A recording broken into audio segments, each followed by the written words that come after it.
Hey everyone, Assalamu alaikum and welcome back to the podcast Tracing the Code. I am Alian Wasim from BSA 2A and today we are diving into a really fascinating topic, the evolution of programming languages.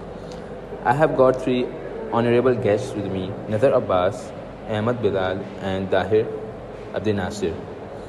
They are all software engineering students who wants to know the history behind the code.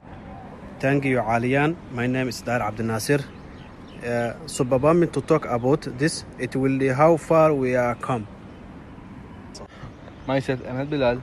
Thanks, Alian. Can't wait to geek out a little today. Thanks, Alian. Myself, Nazar Abbas. It's pleasure to be here. It is a topic that is very close to my heart.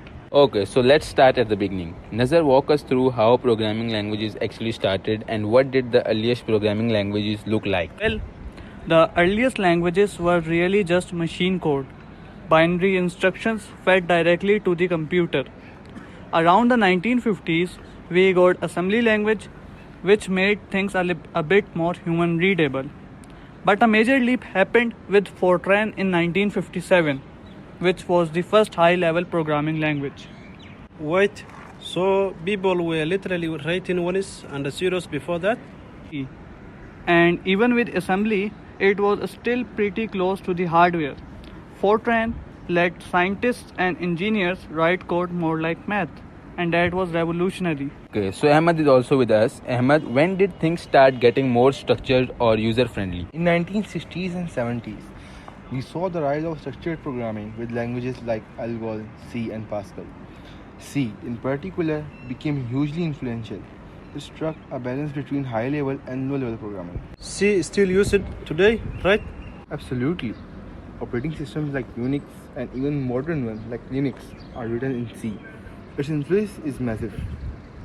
Fun fact, many modern languages including C++, Java, and even Python owe their syntax or the structure to C. That's good, Nazar. So when did object-oriented programming come into play? The concept started in the 1960s with Simula, but it really took off with Smalltalk in the 70s. Then C++ brought it into the mainstream in the 80s, followed by Java in the 90s. Object-oriented programming allowed for code reusability and better structure. Java's write once, run everywhere philosophy made it a hit, especially for enterprise software. And then scripting languages like Python and JavaScript changed the game again, right? Totally. Python made programming accessible and readable, while JavaScript powered the web revolution. They brought programming to the masses in different ways. Okay, so what about now? What are some modern languages making waves? I keep hearing about Rust and Go. Yes, Rust focuses on memory safety without sacrificing performance. Go is great for concurrency and simplicity. Both are designed to tackle modern software challenges. We also see growth in Kotlin, especially for Android development, and TypeScript improving JavaScript for large-scale apps. Do you all think we are heading toward more AI-driven coding? Definitely.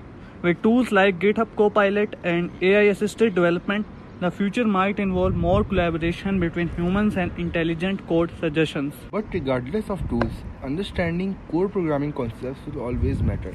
Language may evolve, but logic remains key. Hey everyone, this has been such an insightful ride through time, from binary to Python and now AI-generated code. It's amazing how programming languages have evolved. Mind below. I have got a new appreciation for every hello world now. Same here. It's a journey we are part of as coders. Well said. The story of programming languages is still being written by all of us. And thanks to all the guests for joining us. And until next time, keep coding. Thank you.